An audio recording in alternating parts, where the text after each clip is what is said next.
The rain fell like arrows against the windshield. Answer me.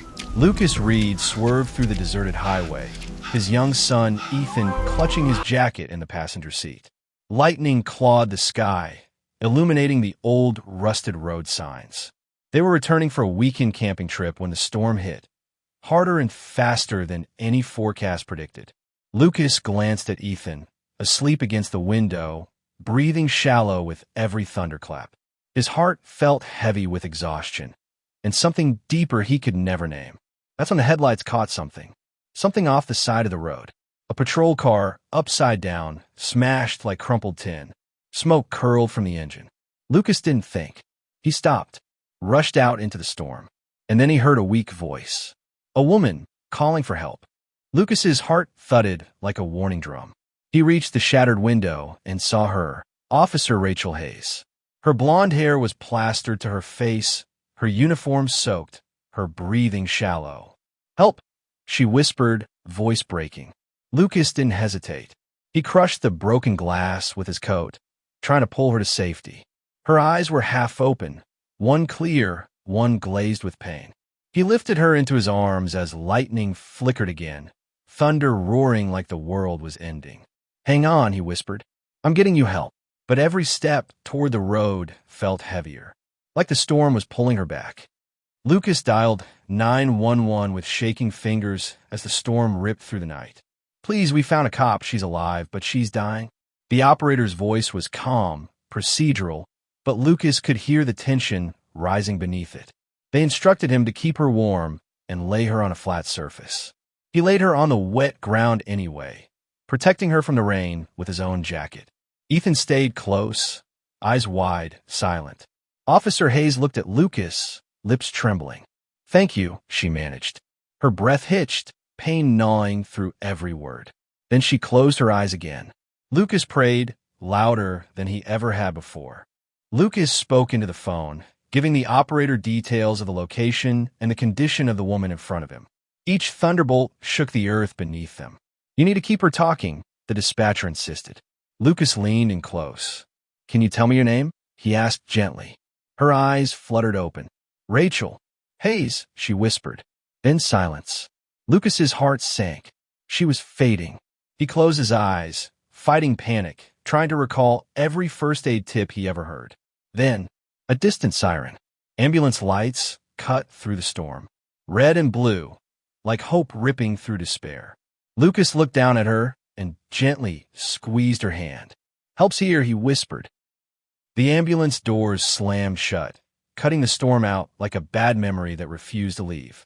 Red lights flashed against rain-soaked glass as the vehicle sped through empty streets. Lucas sat on the metal bench, his hands still trembling. Rachel lay strapped to the stretcher, oxygen mask fogging with every shallow breath. A paramedic leaned over her. "Stay with us, Officer Hayes. Don't close your eyes." Her lashes fluttered. Lucas leaned closer, his voice barely louder than the siren. "You're not alone. My son is here. You're safe now." For a moment, just a moment, Rachel's fingers twitched. The hospital appeared like a glowing island in the darkness. As they rushed her inside, a nurse stopped Lucas. "You can't come further." Lucas watched helplessly as the doors swallowed her. And just like that, he was alone again. The waiting room smelled of disinfectant and old coffee. A ticking clock echoed too loudly. Lucas sat hunched forward, elbows on his knees. Ethan slept against his chest, unaware that life had nearly taken another turn. Every minute felt heavier than the last. Lucas replayed the moment over and over. The crash, the blood, the way her voice faded. A doctor finally emerged. Lucas stood so fast his legs nearly gave out. "She's alive," the doctor said. "Critical, but alive."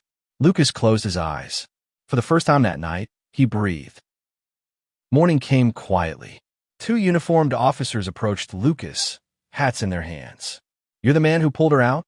one asked. Lucas nodded slowly. She wouldn't have survived 5 more minutes. The words hit him harder than the storm.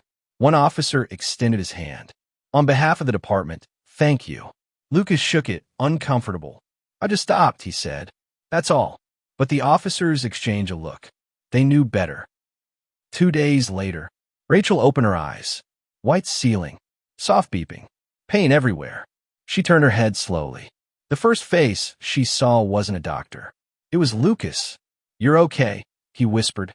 "You made it." Her lips trembled. "You stayed." A tear slid down her temple. Lucas didn't answer. He didn't need to. Ethan stood at the doorway, holding something small in his hands. A folded piece of paper shaped into a heart. He walked slowly toward the hospital bed, unsure if he was allowed this close. Danielle nodded gently. Ethan placed the paper heart beside Rachel's hand. "I made this for you," he whispered, "so you don't feel scared anymore." Rachel's chest tightened. She turned her head toward him, her eyes filling with tears she hadn't expected. "I wasn't scared," she said softly. "But now, I'm not alone." The heart lay between them, small, fragile, and powerful. That night, fragments returned. Not dreams, memories. A lonely road, a routine traffic stop, headlights cutting through darkness. Rachel's fingers clenched the blanket. "There was a man," she whispered to Danielle. "He didn't want me to talk." Her breathing quickened. "I think he followed me." Danielle felt the room grow colder. The storm wasn't over. It had only moved. Danielle noticed it the first night he brought Ethan home. A car, parked across the street, engine running, lights off. It didn't move. Danielle stood behind the curtains, holding his son close. Every instinct screamed danger. The car stayed for 15 minutes, then slowly drove away. Danielle didn't sleep that night. Some storms follow you home. Rachel felt it before Danielle said a word. She called him late that night. "Lucas." Her voice trembled. "If they know you helped me, you're not safe." Danielle didn't raise his voice, didn't panic. "Then tell me what you know," he said calmly. "We'll face it."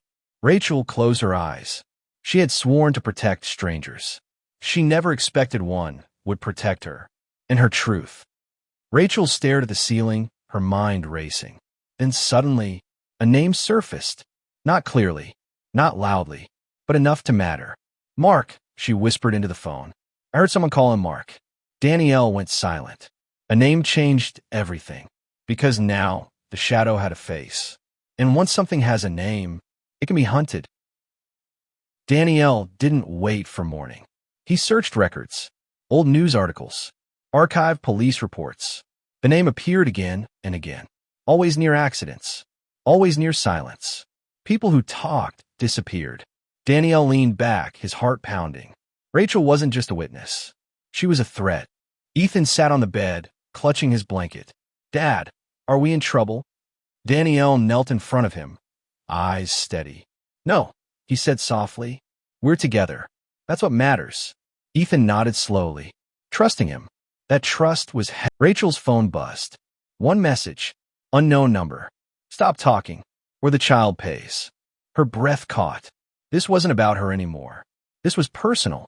The line had been crossed. Danielle stared at the door.